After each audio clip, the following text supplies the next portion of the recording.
আসসালামু আলাইকুম। আশা করি সবাই ভালো আছেন।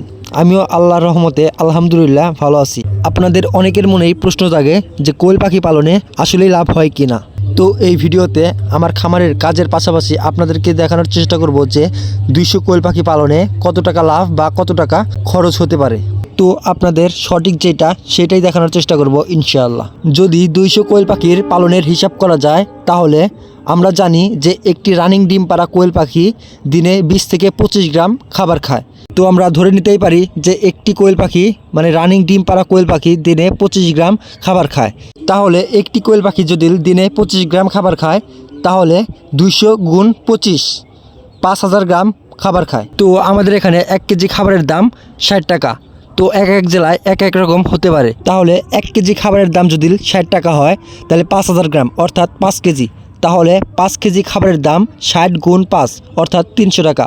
তো আমরা আরও 50 টাকা ওষুধ বাবদ খরচ ধরে নেব, কেননা পাখির ওষুধ, লাইট, বিদ্যুৎ এরকম দিয়ে 50 টাকা আমরা ধরে নিলাম। তো প্রতিদিন 200 কোয়েল পাখি পালনে প্রায় 350 টাকা খরচ।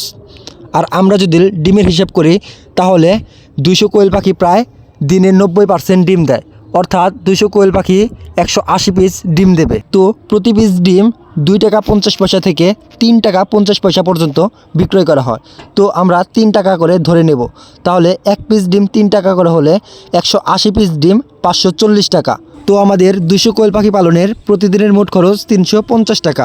আর 200 কোয়েল পাখি 180 পিস ডিম দেয়, অর্থাৎ 180 পিস ডিমের দাম 540 টাকা। তাহলে 540 টাকার মধ্যে 350 টাকা বাদ দিলে 190 টাকা।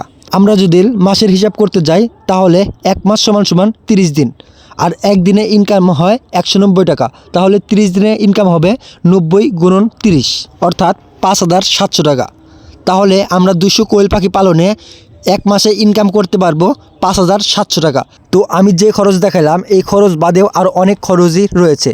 তো যেহেতু আমি এই কোয়েল পাখি বড় করে ডিম পাড়া শেষে সেল দেব, তো সেল থেকেও ওখান থেকেও কিছু উপার্জন হবে, সেই জন্য আমি বাড়তি কোনো খরচের কথা উল্লেখ করিনি। শুধু 30 দিন ডিম পারলে সেই ডিমের যে টাকা লাভ হবে সেই লাভের টাকা আমি আপনাদের মাঝে তুলে ধরার চেষ্টা করেছি। তো আপনারা যদি নতুন খামার দিতে চান তাহলে কম পাখি নিয়ে খামার দেওয়ার চেষ্টা করবেন, না হলে লস খেতে পারেন। তো যে হিসাব দিলাম এই হিসাব দিয়ে আপনারা যেত পাখি কিনুন না কেন সব পাখির হিসাবই বের করতে পারবেন ইনশাআল্লাহ। তো আর কিছু জানা থাকলে কমেন্ট করুন। ধন্যবাদ। আসসালামু আলাইকুম।